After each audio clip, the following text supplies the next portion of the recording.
Pas seancës servitorët e zhvilluar në Lezhë, bokserët e ekipit të Sport Klub Tiranës janë mbledhur në Voskopoj të Korçës, ku po zhvillojnë një stërvitje 20 ditore, duke u përgatitur për sfidat e radhës që ata i presin.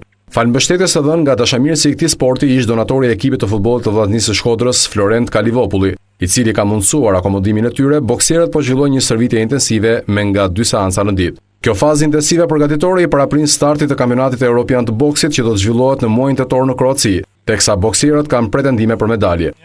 Dhe pretendojmë dhe shpresojmë që të arrijmë sërish një sukses të tillë, të afrohemi përsëri medaljes me Jurgenin.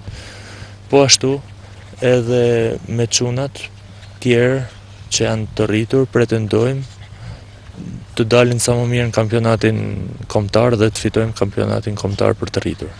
Me këtë stërvitje intensive që po kryen bokseri medalist Jurgen Uldedaj, shpreh bindjen se trofet nuk do të mungojnë edhe në arenën ndërkombëtare.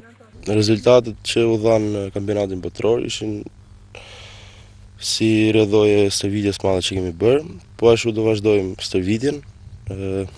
Fal trajnerit Saad Bushadi, ka një kontribut shumë të madh tek ne. Shpresojmë që dalim edhe tek Europiani me rezultate sa më të mira. Në ekipin e Tiranës bëjnë pjesë bokserët më të mirë në vendin tonë, të cilët me arritjet e tyre i kanë sjellë Shqipërisë disa medalje.